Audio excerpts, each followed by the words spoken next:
जाहिरी व्यवहार को समझ पाने से कोई महापुरुष को नहीं जान जाता है।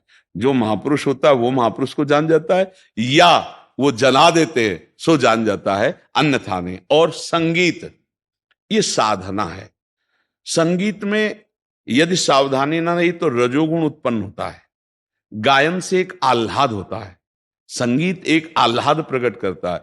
यदि उसे सतोगुण में ना बांधा गया तो रजोगुण में जाकर कामात्मक वृत्ति को बढ़ा देने वाला होता है। आप दोनों बातों को देखिएगा। अगर सात्विक में बांध लिया गया तो वही भाव बढ़ाकर रुलाना, नृत्य कराना, भगवान की प्रसन्नता का हेतु बन जाता है। बड़े बड़े विक्षिप्तों को संगीत जो है आनंद से आनंदमय कर देता है। देखो ना संगीत का प्रभाव। और बड़े बड़े शांत को भी संगीत विक्षिप्त कर देता है।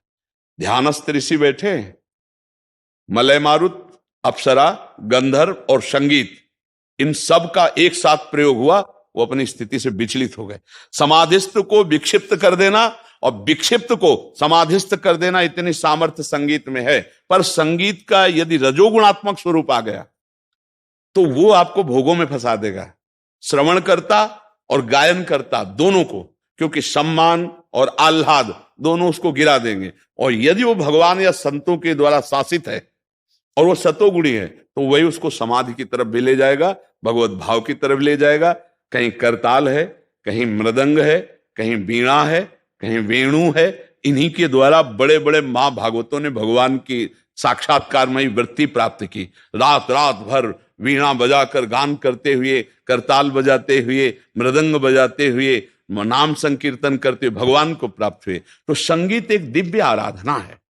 अगर इस आराधना में संयम और सतोगुण के द्वारा अपने चरित्र को पावन नहीं किया गया तो फिर उसका कोई महत्व नहीं रहता। चरित्र की पावनता संगीत में बहुत जरूरी है। और प्रायः चरित्र अपवित्र हो जाता है रजोगुणात्मक भाव में बढ़ जाने से। धन की प्रधानता, मान की प्रधानता, लोक रिझाने की प्रधानता। संगीत एक अपने आप में भगवान की प्राप्ति का दिव्य साधन है, पर वो सतोगुण से युक्त हो और चरित्र पावन हो और किसी महापुरुष के शासन में हो तो भगवत प्राप्ति का हेतु हो जाएगा। नहीं तो रुपया और भोग सामग्री और भोग वृत्ति ये तो मिल ही जाएगी, अर्थात वो गिराने का भी काम कर देगा। तो संगीत का केवल उपयोग पैसा के लिए, समाज रिझावे के लिए नहीं है। उसका उपयोग है सच्चिदानंद भगवान सबके हृदय में बैठे, वो आनंदित हो, आह्लादित हो और मेरी दृष्टि भगवत भाव में बदल जाए। बड़े बड़े महापुरुषों में संगीत, हमारे स्वामी हरिदास जी महाराज और नारद जी महाराज, बड़े बड़े महापुरुषों में आप देखो संगीत के द्वारा भगवान को रिझा रहे हैं। तो संगीत भगवान के रिझाने का भी विषय, और ये एक साधक की साधना है। जितना पवित्र चरित्र वाला होगा उतने साधना उसकी प्रवीण होगी, पर वो भगवान के निमित्त से हो।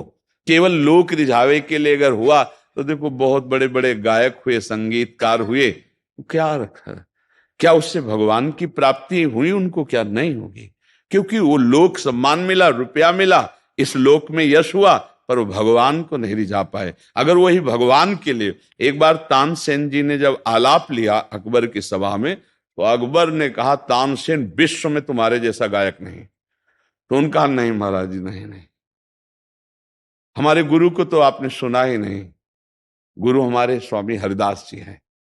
तो उनका बुलाओ दरबार में, तो उनका वो आपके दरबार में नहीं आ सकते। क्यों? बोले अकिंचन महापुरुष है, आपको चलना पड़ेगा। और वहां का आदेश नहीं किसी राजा के प्रवेश का, तो आपको साधारण वेश में। तो उस समय स्वामी श्री हरिदास जी महाराज निधिवन में विराजते थे। बादशाह अकबर साधारण वेश में आया, कहा सामने नहीं जाने देंगे, आप यहीं लता में छुप के बैठिए। स्वामी जी महाराज जी, बिहारी जी महाराज जो यहाँ विराजमान, मंदिर में उस समय निधिवन में ही प्रकट हुए, तो वहीं विराजमान थे। स्वामी जी महाराज ललिता जी के अवतार, जे ही आलाप लेके गान किया तो भूल गया अकबर कि मैं छुप के बैठा हूं। कहा वाह वाह वाह वाह। स्वामी जी ने कहा कि तानसेन से कहा तुम्हारे सिवा और कोई है?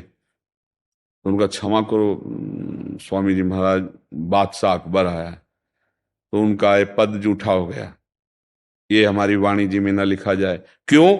हम केवल बिहारी जी को सुनाते हैं। तब बादशाह के ताज रखा चरणों में, कहा सेवा। तो उनका हमारी सेवा तुम करने के सामर्थ्य नहीं रखते हो। तो उनका नहीं, आप आदेश तो कीजिए। तो उनका जाइए केसी घाट में एक सीढ़ी टूटी, उसको बनवा दी। तो स्वामी जी से कहा कि आप जानते हैं किससे बात कर रहे हैं? बादशाह से।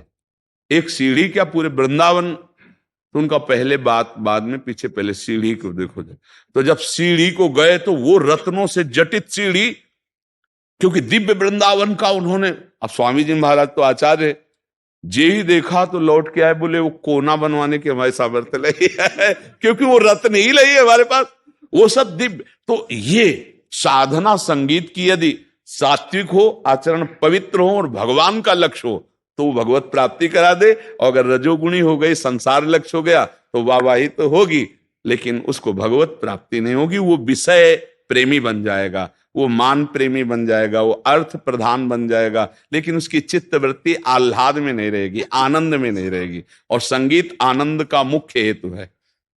जब नाम कीर्तन होता है, संगीत बजता है, तो अपने आप हृदय नाचने का करता है। संगीत में एक आनंद की उमंग होती है। संगीत एक परमात्मा प्राप्ति का विशिष्ट साधन भी है और भ्रष्ट होने का भी है। अगर रजोगुणी है तो आह्लाद उत्पन्न होगा, रजोगुण में बदल जाएगा, और काम भाव, राग, रजोगुण राग, राग काम, और काम फिर जब व्यभिचार में उतर गया तो फिर वो जीवन दुर्गति का कारण बनता है, कोई भी हो। बहुत सावधानी से यदि संगीत किया जाए तो भगवान की प्राप्ति का भी है।